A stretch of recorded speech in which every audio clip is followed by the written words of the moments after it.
आज जो हम कहानी सुनने वाले हैं वह है शिव भक्ति की महिमा। बहुत समय पहले की बात है। किसी नगर में एक जुआरी रहा करता था। वो एक दूषित प्रवृत्ति का व्यक्ति था। घोर नास्तिक और देवता तथा ब्राह्मणों की सदैव निंदा करता रहता था। पर निंदा, पर स्त्रीगमन एवं अन्य दूसरे अनेक अवगुण उसमें मौजूद थे। उसकी मित्रता भी ऐसे लोगों से थी जो उसी के समान पाप कर्मों में लिप्त रहते थे। एक बार उस व्यक्ति ने कपटपूर्ण ढंग से जुए में ढेर सारा धन जीता।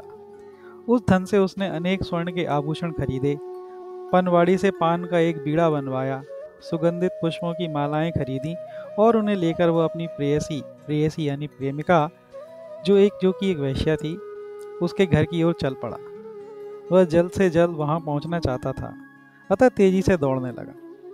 अचानक उसका एक पांव एक नीची जगह पर जा पड़ा, जिसके कारण उसका संतुलन बिगड़ गया और वह औंधे मुंह भूमि पर जा गिरा। मस्तक में गहरी चोट आने के कारण उसकी चेतना जाती रही और उसका सारा सामान भूमि पर ही बिखर गया। जब उसे होश आया तो उसे पश्चाताप होने लगा कि एक वेश्या से मिलने के लिए वह इतना अधीर क्यों हो रहा था। उसके मन में वैराग्य पैदा हो गया। उसने भूमि पर बिखरी सामग्री एकत्रित की। मन में बड़े शुद्ध भाव लिए वह एक शिव मंदिर में जा पहुंचा और सारी सामग्री शिवलिंग को समर्पित कर दी। बस पूरे जीवन में उसने यही एक पुण्य काम किया था। समय बीतने पर जब उसकी मृत्यु का समय आया तो यमदूत उसे यमलोक ले गए। वहां उसे चित्रगुप्त के समक्ष पेश किया गया। चित्रगुप्त ने उसके जीवन का लेखा जोखा पढ़कर उससे कहा, अरे मानव, तेरा सारा जीवन तो पाप कार्यों में ही बीता है। तूने तो असंख्य पाप किए हैं, जिनका परिणाम तुझे नरक में रहकर चिरकाल तक भोगना होगा। तब उस जुआरी व्यक्ति ने कहा, आपका कहना सत्य है भगवान। निश्चय ही मैं बहुत बड़ा पापी हूँ और ये भी निश्चित है कि उन पापों की सजा मुझे भुगतनी पड़ेगी। पर मेरे द्वारा किए गए किसी पुण्य कार्य पर भी विचार कीजिए। संभव है कि मेरे द्वारा कभी कोई पुण्य कार्य किया गया हो। चित्रगुप्त ने उसके जीवन का लेखा जोखा एक बार फिर गौर से देखा और बोले, तुमने मरने से पूर्व एक बार थोड़े से पुण्य एवं कुछ सुगंध भगवान शंकर को अर्पित किए थे। इसके फलस्वरूप तुम कुछ देर के लिए स्वर्ग जाने के अधिकारी बन गए हो। तुम्हें 3 घड़ी के लिए स्वर्ग का शासन एवं इंद्र का सिंहासन प्राप्त होगा। अब बताओ, तुम पहले अपने पुण्य का फल चाहते हो या अपने पापों का? जुआरी बोला, हे देव, नरक में तो मुझे लंबे समय तक रहना है। पहले मुझे स्वर्ग का सुख भोगने के लिए भेज दीजिए। तब यमराज की आज्ञा से उस जुआरी व्यक्ति को स्वर्ग में भेज दिया गया। देवगुरु बृहस्पति ने इंद्र को समझाया, तुम 3 घड़ी के लिए अपना यह सिंहासन इस जुआरी के लिए छोड़ दो। पुनः 3 घड़ी पश्चात यहाँ आ जाना। इंद्र ने वैसा ही किया। इंद्र के जाते ही वह जुआरी स्वर्ग का राजा बन गया। उसने मन में विचार किया, बस अब भगवान शंकर की शरण में जाने के सिवाय अन्य कोई उपाय नहीं जिससे मेरा उद्धार हो सके। अतः उसने उन्मुक्त ढंग से अपने अधिकृत पदार्थों का दान देना शुरू कर दिया। उसने इंद्र का ऐरावत हाथी महर्षि अगस्त को दान कर दिया। उच्चैःश्रवा घोड़ा विश्वामित्र जी को दे डाला। कामधेनु गाय महर्षि वशिष्ठ को दान कर दी। चिंतामणि रत्नमाला महर्षि गालव को भेंट कर दी। कल्प वृक्ष कौंडिन्य मुनि को समर्पित कर दिया। इस प्रकार जब तक 3 घड़ियां समाप्त हुईं तब तक वह मुक्त हस्त से दान करता गया और स्वर्ग के सारे बहुमूल्य पदार्थ दान में दे डाले।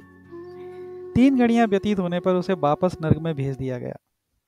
जब इंद्र लौटकर आए तो सारी अमरावती ऐश्वर्य विहीन हो चुकी थी। वे बृहस्पति जी को लेकर यमराज के पास पहुंचे और उन पर क्रोधित होते हुए कहने लगे, धर्मराज, आपने मेरा पद एक जुआरी को देकर बहुत अनुचित कार्य किया है। उसने तो वहां की सारी बहुमूल्य वस्तुएं दान में दे डाली। मेरे सभी बहुमूल्य रत्न ऋषि मुनियों को दान कर दिए। मेरी अमरावती को तो ऐश्वर्य विहीन कर दिया है। यह सुनकर धर्मराज ने उत्तर दिया, देवराज इंद्र, आप बूढ़े हो गए हैं, किंतु अभी तक आपकी राज्य विषयक आसक्ति दूर नहीं हुई। उस जुआरी का एक पुण्य आपके 100 यज्ञों से भी कहीं अधिक महान है। जो भी व्यक्ति भगवान शिव शंकर पर श्रद्धान्वित होकर फल पुष्प आदि चढ़ाता है, उसके अनेक पाप उसी क्षण नष्ट हो जाते हैं। जो लोग प्रमोद में न पड़कर सत्कर्म करने के लिए सदैव तत्पर रहते हैं, उन्हीं का जीवन धन्य होता है। आपके लिए अब यही उचित रहेगा कि आप उन ऋषियों को धन देकर या उनके चरणों में गिरकर विनयपूर्वक आग्रह करके उनसे अपने रत्नों को मांग लें। वे सब लोग दयालु हैं, मुझे विश्वास है कि वे आपके पदार्थ अवश्य लौटा देंगे। इंद्र वापस अमरावती लौट गए और उन्होंने उन ऋषि मुनियों से प्रार्थना कर फिर से वे वस्तुएं प्राप्त कर लीं। उस जुआरी व्यक्ति का भी हृदय परिवर्तन हुआ। अपने पापों का पश्चाताप करते हुए वह निरंतर भगवान शंकर की आराधना में लगा रहा। अंततः उसके पापों का शमन हुआ और भगवान शंकर की कृपा से कालांतर में उसे फिर से राजसुख भोगने का अवसर मिला। उस जुआरी व्यक्ति ने अगले जन्म में दानव कुल में जन्म लिया। दानव कुल में जन्मा वह पूर्व जन्म का पापी जुआरी कोई और नहीं, महादानी विरोचन का पुत्र बलि था, जो अपने पिता से भी बढ़कर दानी सिद्ध हुआ। भगवान विष्णु ने जब वामन के रूप में उससे 3 पग धरती दान में मांगी तो उसने अपना सर्वस्व दान कर दिया। यहाँ तक कि जब वामन ने 2 पगों में समूचे आकाश और पाताल को नाप लिया तो तीसरे पग के लिए उसने अपना शीश ही प्रस्तुत कर दिया था। तो दोस्तों, कैसी लगी आपको ये कहानी?